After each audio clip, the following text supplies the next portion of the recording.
एक तीर से दो निशाने, शरद पवार के एक बयान ने कैसे बनाई अजीत पवार की राह मुश्किल, समझे। राष्ट्रवादी कांग्रेस पार्टी के अध्यक्ष शरद पवार को समझना मुश्किल ही नहीं नामुमकिन है।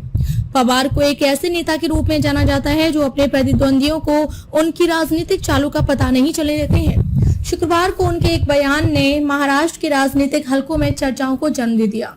उन्होंने बारामती में एक संवाददाता सम्मेलन में कहा कि अजीत पवार हमारे नेता हैं और एनसीपी में कोई बंटवारा नहीं है। उनके इस बयान के राजनीतिक हलकों में कई मायने निकाले जा रहे हैं। शरद पवार बीजेपी के साथ हैं या ऑल इंडिया अलायंस के साथ, इसे लेकर भी असमंजस बढ़ गया है।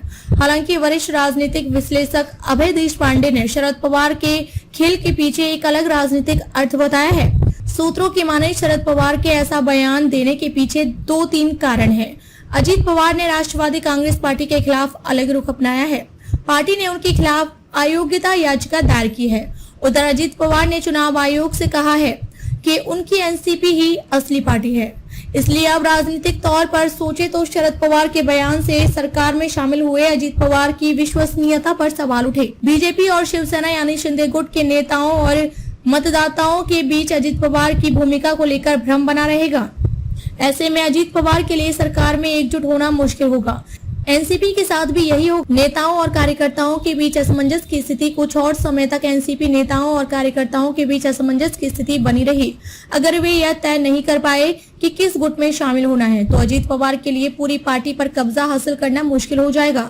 इसलिए अभय देशपांडे ने राय व्यक्त की कि शरद पवार की चाल यह रही होगी कि शिंदे फडणवीस सरकार के साथ अजीत पवार की भविष्य की राजनीतिक यात्रा इतनी आसान नहीं होगी। भविष्य में साथ आ सकते हैं चाचा भतीजा। शिवसेना और एनसीपी के बीच बगावत और फूट की प्रकृति लगभग एक जैसी है। विधायकों का एक बड़ा समूह भी एनसीपी से अलग होकर अजीत पवार के साथ आ गया है। इन विधायकों के पीछे महाशक्ति भी खड़ी है।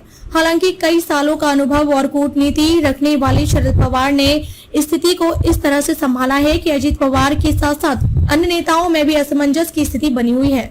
भविष्य में अजीत पवार और शरद पवार एक साथ आ सकते हैं। अभय देशपांडे ने यह भी कहा कि कोई भी नेता इस संभावना में सीधे तौर पर भूमिका निभाने को तैयार नहीं है। अजीत पवार की स्थिति साफ व मोदी के साथ है। उदय सामंत मंत्री उदय सामंत का कहना है कि पवार के बयान के बाद किसी को भ्रमित होने की जरूरत नहीं है। अजीत पवार ने साफ कर दिया है कि वह प्रधानमंत्री नरेंद्र मोदी के साथ हैं। मंत्री उदय सामंत ने कहा कि अजीत दादा की ओर से कोई भ्रम नहीं है। पिंपरी चिंचवड़ में जिस तरह से अजीत दादा का स्वागत किया जा रहा है वह ना तो अतीत है और न ही भविष्य है। अगर उस पर प्रतिक्रिया यह है कि अजीत दादा नेता हैं, इसलिए मुझे लगता है कि कुछ लोगों को संदेह हो रहा है कि क्या वे एनडीए में आ रहे हैं। उदय सामंत ने दावा किया कि यह देखना जरूरी है कि भारत गठबंधन कितना एकजुट रहता है। असली भ्रम उनके लिए है।